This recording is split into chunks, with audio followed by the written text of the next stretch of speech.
السلام عليكم، ازيكم عاملين ايه؟ يا رب تكونوا بخير. كل سنة وانتم طيبين طبعا. رمضان على الابواب اهو، وربنا يبلغنا رمضان يا رب ويتقبله منا ويتسلمه منا ان شاء الله متقبلة. باذن الله النهارده هنعمل فطائر الشاورما. الفطائر دي بقى هتغنينا عن سندوتشات المدرسة. هتغنينا عن مثلا وجبة سحور ممكن نعملها. ممكن نعمل الفطائر دي في السحور كده مع كوباية شاي، هتبقى تحفة جدا. دي فطائرنا ان شاء الله هنعملها مع بعض بطريقة حلوة جدا، والنتيجة هتطلع زي ما انتم شايفين كده. طبعا في البداية خالص هنقول بسم الله. هنجيب الطبق بتاعنا اللي هنبدأ نشتغل فيه. زي ما انتم شايفين كده، جايبة نص مج من المية الدافية، وكمان نص مج من الحليب الدافي برضو. نحطهم على بعض. وبعد كده عندي بقى معلقتين كبار من السكر، وعليهم كمان نجيب معلقة كده كبيرة من الخل. وبعد كده طبعا هكون محضرة حوالي ربع كده مج من الزيت، وعليهم كيس بقى من الخميرة الفورية. هننزل بالخميرة الفورية كده على كل المحتويات. وبعد كده عندي حبيتين من البيض هنزل بيهم كده، وبعد كده نضرب كل المكونات اللي احنا حطيناها دي على بعض لحد ما يختفي البيض معايا تماما زي ما انتم شايفين كده. وبعد كده عندي بقى كمية الدقيق 6 أكواب معيارية من الدقيق، هنزل بيهم كده على الخليط السائل اللي انا عملته في الاول. لو ما عندكيش الكوب المعياري ده، ممكن تحطي نفس المج اللي انت عايرتي بيه الحليب والمية في الاول. نحط نفس المجات، يعني 6 مجات كده من الدقيق، ونبدأ ان احنا نقلبهم طبعا.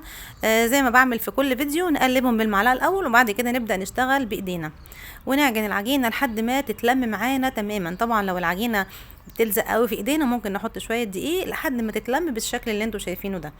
احط بقى كده يعني مسحة زيت على الوش وبالاسترتش، ونسيبها في مكان كده لحد ما تخمر معانا. طبعا على ما تخمر تعالوا نعمل كده خلطة الشاورما اللي احنا هنحشي بيها الفطائر بتاعتنا. هنجيب الحلة ونجيب كده ربع كيلو من الفراخ اللي احنا مقطعينها بالسكينة قطع عادية، يعني مش مفرومة ولا حاجة، وشوية زيت صغيرين كده على النار، ونبدأ ان احنا نقلب في الفراخ دي لحد ما يعني تاخد اللون الابيض اللي احنا شايفينه ده.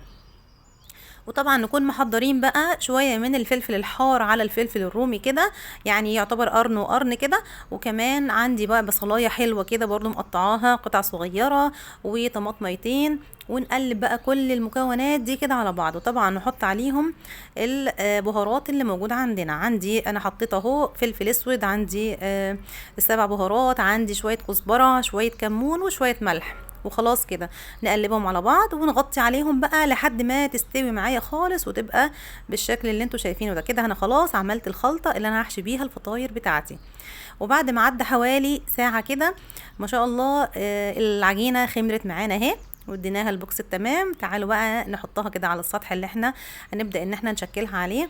وهبدأ ان انا بقى الم العجينة على بعض علشان اطلع منها كل الهواء اللي جواها.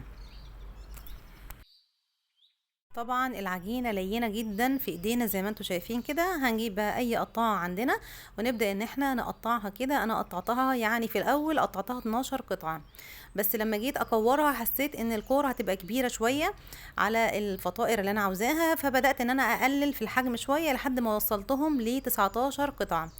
هنكور بقى كل العجين بالشكل اللي انتوا شايفينه ده لحد ما اخلص كل الكمية اللي عندي. ونحاول طبعا واحنا بنكورهم ان هم يكونوا متساويين الى حد ما يعني. خلاص كده يعتبر قربنا نخلص اهو، خلصت كل الكمية. وفي الوقت ده بعد ما كورتهم كلهم اهو، هجيب بقى اي فوطة واغطيهم كده حوالي ربع ساعة، اخمرها للمرة التانية. وهنجهز الصاج دلوقتي علشان نبدأ ان احنا نفرد فيه الفطاير بتاعتي. طبعا نقطتين زيت كده فيه وبالفرشة نوزعهم. وبعد ما الفطاير جهزت معانا اهو وخمرت للمره التانية، هنجيب واحده منها كده ونبدا ان احنا نفردها كده بالنشابه. طبعا انا هفردها بس تكون ليها سمك مناسب، يعني ما تكونش رقيقه قوي، يعني عايزاها تستحمل الحشوه اللي جواها. وبعد كده نحط بقى كميه مناسبه كده من الحشو اللي عندنا، يعني حوالي معلقه ونص كده من الشاورما. وبعد كده ابدأي بقى ان انتي قفلي زي ما انتي شايفه كده. نقفل من الجوانب في الاول، وبعد كده نقفل من فوق. نقفل كويس جدا من الجوانب، وبعد كده انزلي رول كده على طول من فوق، وقفلي بالراحة خالص كده. اهم حاجة عندنا الاطراف، خدي بالك من الاطراف، يعني بطرف صوابعك كده ابدأي ان انت تضغطي على اطراف الفطيرة دي كده كويس جدا، علشان ما تفكش مننا في الفرن، لما تشم النار ما تفكش منك يعني. بعد كده هنحطها في الصاج، ونبدأ ان احنا بقى نعمل بعديها باقي الكور اللي عندنا. هنعمل واحدة كمان اهو زي ما انتوا شايفين، نفس الطريقة اللي عملناها في اللي فاتت، نفس السمك ونفس كمية برضو الحشو اللي احنا حطيناهم. بمناسبة الحشو بقى، لو انتي ما عندكيش الفراخ طيب تعملي ايه؟